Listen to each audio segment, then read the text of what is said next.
The Force will be with you. Always.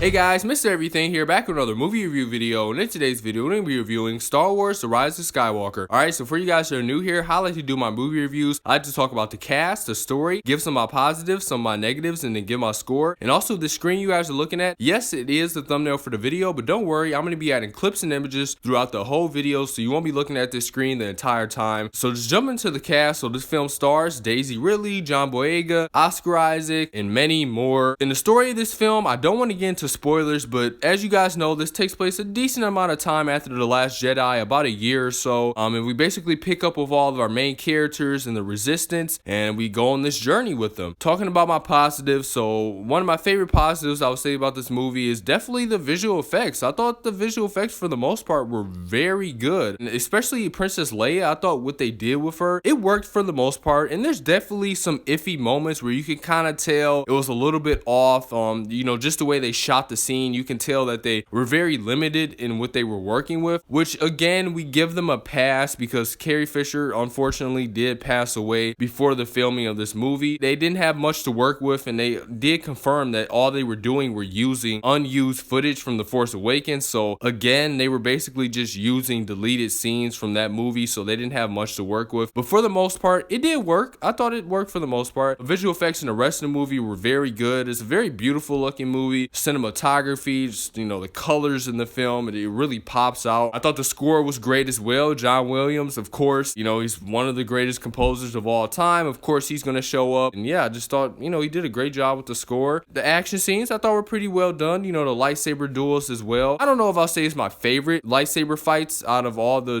Skywalker saga films or the Star Wars movies, but I thought they were pretty good for the most part. They were fine. And one of my biggest positives, I would say, is definitely having this main cast of characters together this time around. I thought one of the biggest mistakes The Last Jedi made was separating all the characters pretty much throughout the entire film. In this movie, we see our main, trio of characters, Rey, Finn, and Poe, together pretty much the entire film, as well as BB-8, C-3PO, all the droids are together as well, and it just feels so good. You really get to see their chemistry on the screen, bouncing off of each other. I'm just glad they're on this adventure together, not separated the entire time. Now, jumping into my negatives, so one of the things I noticed, and some people may look at this as a positive, and even though me personally, I didn't like The Last Jedi that much, there's a lot of shots at The Last Jedi and Rian Johnson in this movie. I mean, the dialogue is so noticeable. It's like direct FUs to that movie. Like, they're basically, I was surprised the character didn't stick up the middle finger and point it at the screen. It was so on the nose, and you could just really tell that J.J. Abrams hates The Last Jedi. I mean, he basically gave his review in this movie. It's a completely different movie tonally, and not only that, it feels more like a sequel to The Force Awakens, which I would actually say that's more of a positive. It does kind of feel like a continuation of what The Force Awakens was doing, whereas The Last Jedi kind of felt like it was its own thing, and it kind of effed off The Force Awakens. This movie kind of feels like it f's off The Last Jedi. And again, I can see how people look at that as a positive, and I look at it as a positive in the way that it does feel like a more seamless continuation from The Force Awakens, but I also see it as a FU to one of the movies in this trilogy, and this is a trilogy, and I don't think you could just ignore and say screw one movie in your trilogy, especially the middle part of it. And this movie does that a lot. I mean, there's a lot of moments where they basically just say F Rian Johnson and F The Last Jedi, and it's just so on the nose. And speaking of on the nose dialogue, for like the first 40 to 45 minutes, the movie I thought was pretty good, but the dialogue was so bad. I mean, the exposition that the characters have to give, especially,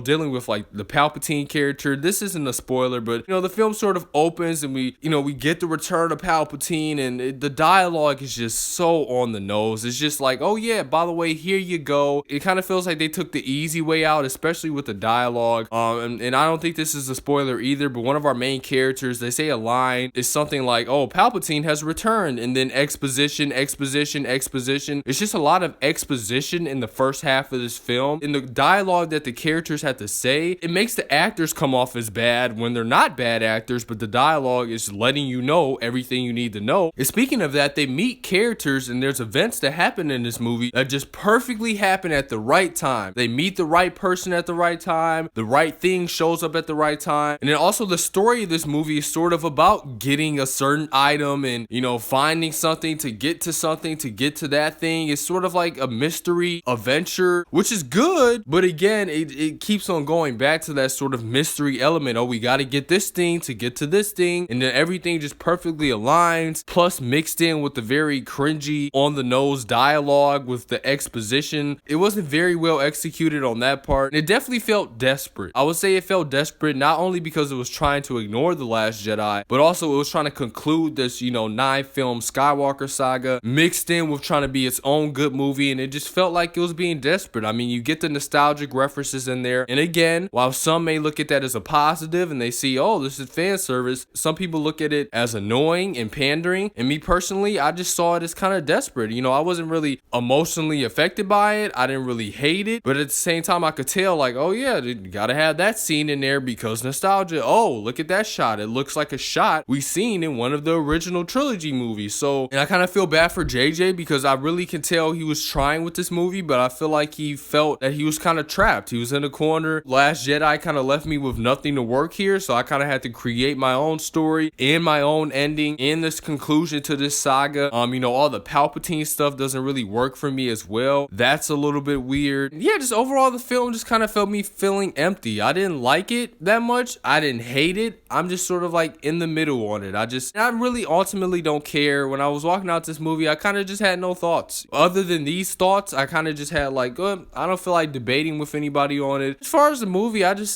don't even feel like talking about the film that more anymore. It was fine, I guess. It was okay. It's not the worst film of the year or anything. I don't think it's the worst Star Wars movie ever made, but it wasn't great either. It wasn't great. I don't think it was a great conclusion to this Star Wars saga. You know, they've been hyping this up as the end of the Skywalker saga, and it didn't feel that epic, at least to me, especially the final battle. They made it seem like it was this big epic thing, but ultimately it was kind of disappointing to me. I was a little bit disappointed. Again, I didn't hate the movie, but at the same time, I didn't necessarily like it either. I'm going to give Star Wars The Rise of Skywalker a D+. So I'm going to give it a D+. That's a passing grade. But anyway, you guys comment down below. Give me your thoughts on this film if you guys saw it. Be sure to like, subscribe if you guys are new. Check out my other Star Wars The Rise of Skywalker videos, movie review videos, and have a great rest of your day. Alright, bye guys.